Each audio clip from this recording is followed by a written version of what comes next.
तात्या आपण अपक्ष म्हणून माजलगाव मतदारसंघातील निवडणूक लढवत आहे. काय अनुभव आहेत आणि कशा पद्धतीचं व्हिजन आहे आणि काय मतदारांमध्ये कुठला मुद्दा घेऊन आपण या निवडणुकीला सामोरे जाता? मी अपक्ष म्हणून या ठिकाणी लढवत आहे. राष्ट्रवादी काँग्रेस पक्षामध्ये गेल्या 25 वर्षापासून मी काम करतो, परंतु राष्ट्रवादी काँग्रेस पक्षानं मला त्या ठिकाणी न्याय दिला नाही. माझ्यावर त्या ठिकाणी अन्याय झाला, म्हणून मी अपक्ष निवडणूक लढवत आहे. व्हिजन मी एक चांगलं घेऊन आलेलं आहे. शेतकऱ्यांचं उत्पादन एकरी कसं वाढेल त्या दृष्टीने या मतदारसंघामध्ये मी काम करणार आहे. माझा तरुण बांधव खूप मोठ्या संख्येनं या ठिकाणी आहे. तरुण बांधवाला या ठिकाणी उद्योजक आणि मालक करण्याचं काम मी या ठिकाणी घेऊन आलेलो आहे. त्यांच्या उद्योग करून त्यांचं आर्थिक स्थैर्य कसं वाढेल त्या पद्धतीने मी या ठिकाणी काम करणार आहे. शिक्षण क्षेत्र या माजलगाव मतदारसंघाचं कसं मजबूत केलं जाईल त्या पद्धतीने मी या ठिकाणी काम करणार आहे. प्रस्थापित उमेदवार समोर आहेत, काय आव्हान असणार आहे, कसे समोर जाता? मी हे बघा, माझ्यासोबत जनता आहे, माझ्यासोबत मतदार बंधू आहेत, त्यामुळे मी प्रस्थापित लोकांना घाबरत नाही. हे तुम्ही बघितले अनेक वेळा माझ्यावर त्या ठिकाणी दबाव आणण्याचा प्रयत्न केला. आज सुद्धा काही प्रस्थापित लोकांना षडयंत्र केलं. माझ्या नावाचे पॉम्पलेट वाटले आणि माझी निशाणी प्रेशर कुकर असताना त्या ठिकाणी कूलर ही निशाणी टाकून पेपरमध्ये वाटले. मी त्यांच्यावर रीतसर आज कारवाई केली. पोलीस स्टेशनला त्यांच्या विरोधात तक्रार केली. त्यांच्या विरोधात या ठिकाणी गुन्हा दाखल झालेला आहे. मी प्रस्थापितांना भेट नाही, कारण माझ्यासोबत सर्वसामान्य जनता आहे. दोन ओबीसी उमेदवार आपण या प्रचार निवडणुकीमध्ये आहात, त्याबद्दल काय सांगाल? निश्चित दोन ओबीसी, काही आता तुम्हाला माहिती असेल, मी गेल्या 6-7 महिन्यापासून या मतदारसंघामध्ये लोकांशी संपर्क साधून आहे. मी सर्वात अगोदर या ठिकाणी पुढे आलो होतो, परंतु या ठिकाणी मी उभा राहिलेलो आहे आणि काही लोकांना उभं केलेलं आहे.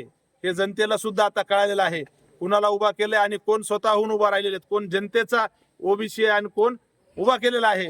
ओबीसी मध्ये फूट पाडण्यासाठी खऱ्या अर्थाने हे या माजलगाव मतदारसंघाच्या लोकांना ओळखून घेतलेलं आहे. आणि त्यामध्ये जनतेला माहिती आहे स्वच्छ प्रतिमेचा उमेदवार कोण आहे, कुणी भ्रष्टाचार केलाय, कुणी काय केलंय या जिल्ह्यामध्ये, कुणी बँका बुडवल्यात, हे तुम्हाला सगळ्यांना माहिती आहे. त्याच्यामुळं चांगला उमेदवार जनता निवडील, मला याच्यामध्ये खात्री आहे.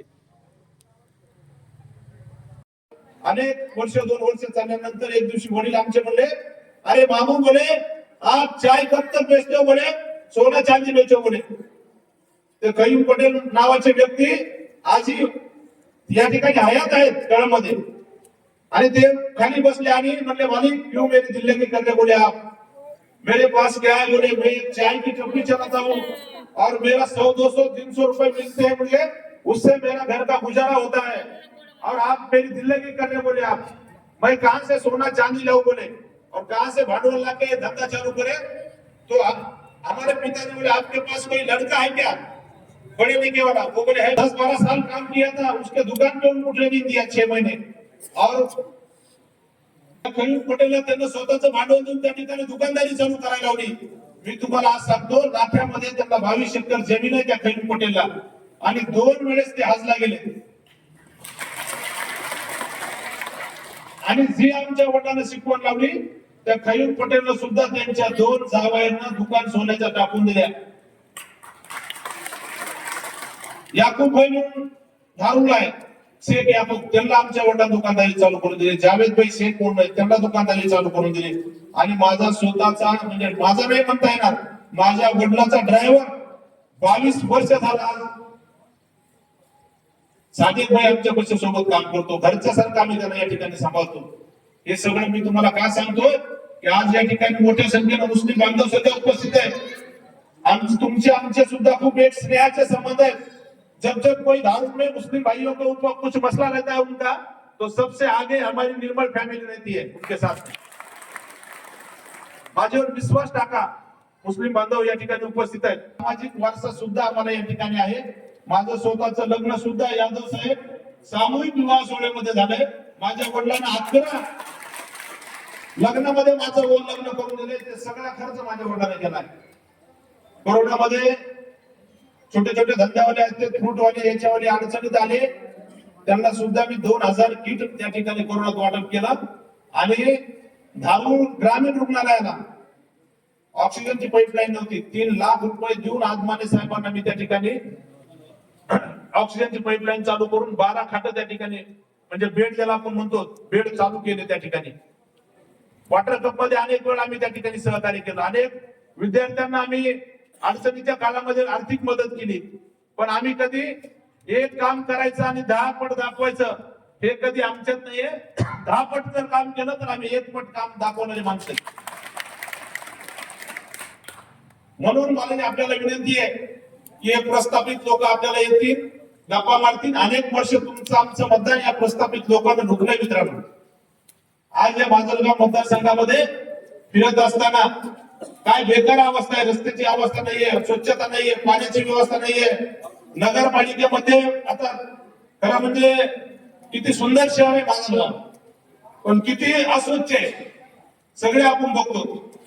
ही खऱ्या अर्थानं या प्रस्थापित लोकांची नाकर्तेपण आहे. या प्रस्थापित लोकांना काय केलं, तुमची आमची मते घेतली आणि खऱ्या अर्थानं स्वतःच्या संपत्ती वाढवण्याचं काम केलं.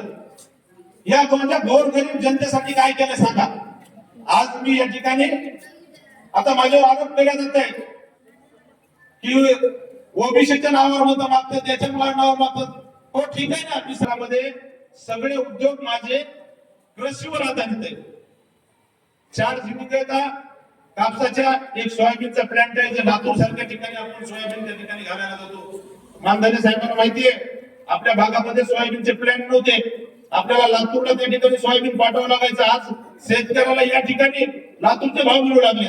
म्हणजे 300-400 रुपये फरक शेतकऱ्यांचा म्हणजे फायदा सुद्धा त्या ठिकाणी होतोय. आणि आज आपल्या व्यापाऱ्यांना सुद्धा त्या ठिकाणी सुविधा निर्माण झाली आहे. त्यांना सुद्धा माहिती आहे आमचं काम कसं आहे. आमचं नाव निर्मळ आहे, आमचं काम निर्मळ आहे. मी येऊन तुमच्या समोर इथं गप्पा मारणार नाहीये, परंतु मी निश्चित सांगतो आज शेतकरी हा महाराष्ट्रातला अडचणीत आहे. आज शेतकऱ्याच्या सोयाबीनला भाव नाहीये. मानधने साहेब तुम्ही आम्ही व्यापारी येतात, तुम्ही आम्ही 100-200 रुपये कमवूनच व्यापार करतो, परंतु जे पिकवतात खऱ्या अर्थानं त्यांच्या मालाला या ठिकाणी भाव मिळत नाहीये. कापसाला सुद्धा तीच परिस्थिती आहे. येणाऱ्या काळामध्ये आपल्याला यासाठी ठोस कार्यक्रम राबवावा लागेल. आता तुम्ही म्हणता हे आमदार होणार आहे, काय ठोस राबविणार आहेत? मित्रांनो, ब्राझील, अमेरिका, अर्जेंटिना मध्ये कापसाचं आणि सोयाबीनचं उत्पादन एकरी 30 क्विंटल पर्यंत घेतलं जातं आणि आपल्या इकडं 8-10 क्विंटल कापूस होतो आणि सोयाबीन फार झाला 10 क्विंटल 12 क्विंटलच्या वर जात नाहीये. ही परिस्थिती आपल्याला तुम्हाला आम्हाला बदलायची. काही घटना घडणार आहे तुम्हाला मी आताच सांगतो. येणाऱ्या टाइमर आणि त्यांचं महादेव, या महादेव आणि माधव मधला फरक पडला. त्यांचं नाव महादेव सुखदेव निर्मळ, त्यांची खून होती पुनर आणि माझी खून आहे या ठिकाणी कुकर. आता काही दिवसांना पेपरला हेडलाईन ना अमुक अमुक अमुक अमुक म्हणण्यापेक्षा विद्यमान आमदार प्रकाश सोळंके यांना निर्मळांचा पाठिंबा. तर कोणते निर्मळ असतील ते डुप्लिकेट तिकडे. अरे असले रवीचे डाव कशाला खेळता? अरे तुम्ही जर खरंच चांगलं केलं असतं पद्माकरजी तुम्ही मला पुतण्याला माझं ऐकलं नाही असं कशाला करता?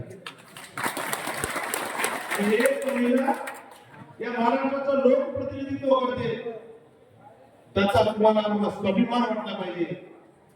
प्रत्येक जण इथं बसलेल्या महिलांना आपण लक्ष्मीच्या प्रमाणात दर्जा देतो. ज्या वेळेस या महाराष्ट्रामध्ये महिला प्रतिनिधी मुख्यमंत्री कोण होईल असं नाव जर कधी पुढे येत असेल तर ते आदरणीय पंकजाताईंचं नाव पुढे येतं. आणि तुम्ही जाती पातीच्या नावाने एवढं चांगलं नेतृत्व हरवता. माझे मुस्लिम बांधव या ठिकाणी उपस्थित आहेत. ठीक आहे, मुस्लिम बांधव अनेक वर्ष मुंडे साहेबांना सहकार्य केलं, परंतु खरं म्हणजे आता तुमची काही चूक नव्हती. तुम्ही मोठ्याचं ते आंदोलन काढलं. ताई मला तुमचा विरोध नव्हता हे मला सुद्धा कळतंय.